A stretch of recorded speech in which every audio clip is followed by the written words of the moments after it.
But whoever it is still the president that is in power now. Is the president's time. And so it's kudos to the president. But then, in the same vein, you need to achieve peace. How do you achieve peace? Create, not to say, oh, because you're carrying arms, come, let me dialogue with you. And then you're dialoguing with this one, you hear another group, you know, because you hear more of about the Niger Delta Avengers, but there are other groups. And so by the time you dialogue with this one, how do you even know that? Do they have ID cards? So create a platform where everybody, all stakeholders in the Niger Delta can come, air their grievances. We had a conversation with Colonel Iam here, and he wanted us to still talk about true federalism, which we have also always talked about here.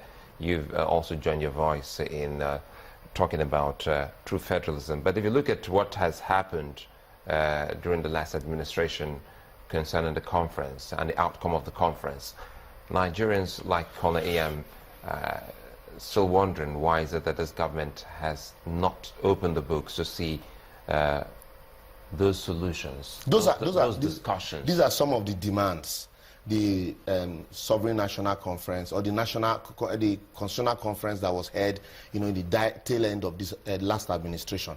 Even the last administration did not believe in that conference, because right from inception, people had called for a dialogue, and it took them almost a year to the expiration of their tenure for them to put, you know, a conference together, and then it took them a week to handing over, for them to even hand over the document to the National Assembly.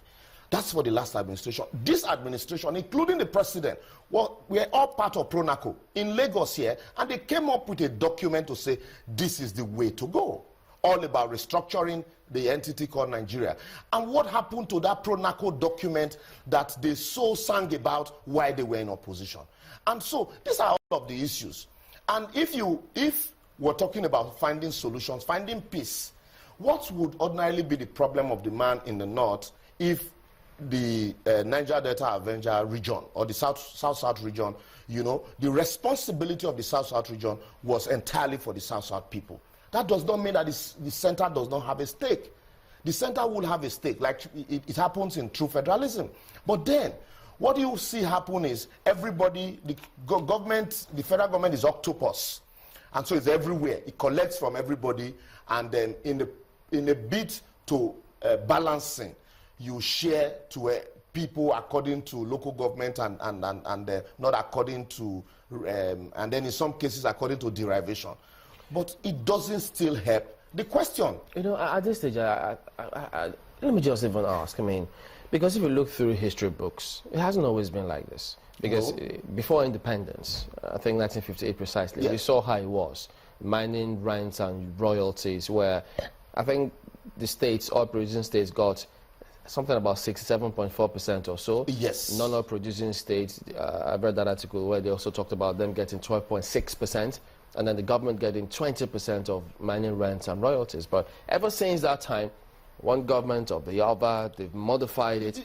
And here we are today. Chamberlain, in the First Republic, each region had its own constitution. That's federalism. And there was competition. Before the interregnum. Before the interregnum.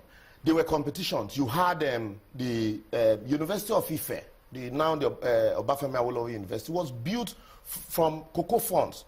Today, we still pride that university as the most beautiful university in this part of the world. The University of Ahmadu Bello University, the largest university south of the Sahara, was built from funds from the pyramids, granites, and the heights and skin, and not funds from oil.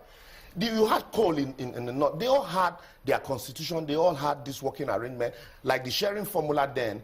Because people think once you practice true federalism, oh, it's going to affect the entire entity. No. What was the sharing formula then? You collect and retain 50%. 25% is shared amongst the various regions. And then the federal government retains the other 25% to maintain the matters that were in the exclusive legislative list at that time. But now, Aguiyi-Ironsi died for attempting to unify the entire country. But the people that killed him are those that are practicing the same thing they blame him, they killed him for today. So these are the issues. They knew at that time that it was a practical impossibility to operate a unitary system of government. But now, why, if we practiced it those days and it worked, one would have expected that by now we'll take it a notch further. But what did we do? We went back, we sank so low. And now it has become a slogan for political leaders. The moment they are not in tune with the government of the day, they raise it up. Just like exchange was a slogan for some persons. Now, restructuring had become another slogan. But people are wary. They're asking questions. If this is coming from this man, what did he do while he was there? Can we trust him enough? Talking about questions, one of such is, with what has happened or with what is happening now, what would you say, or how would you rate the amnesty program? Would you say it did work? It worked to some extent, but at the end of the day, I would rate it 30%.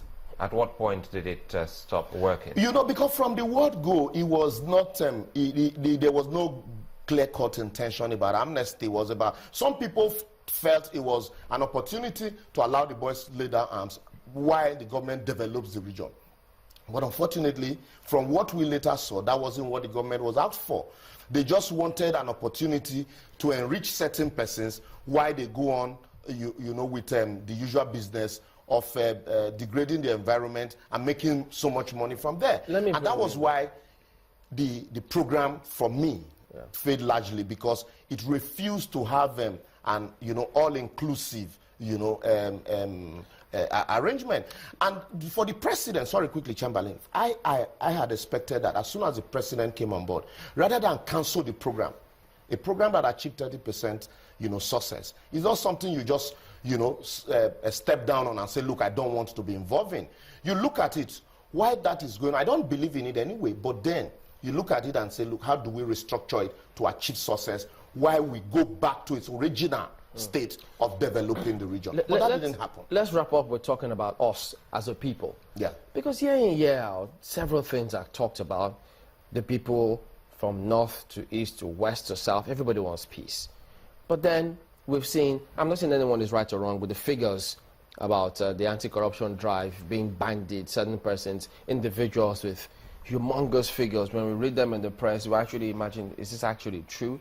But one wonders, why do we, as a people, not stand up enough to our governments? Exactly. Chamberlain, in spite of the fact that we're all crying that there's no money, you have visited government houses more than most Nigerians.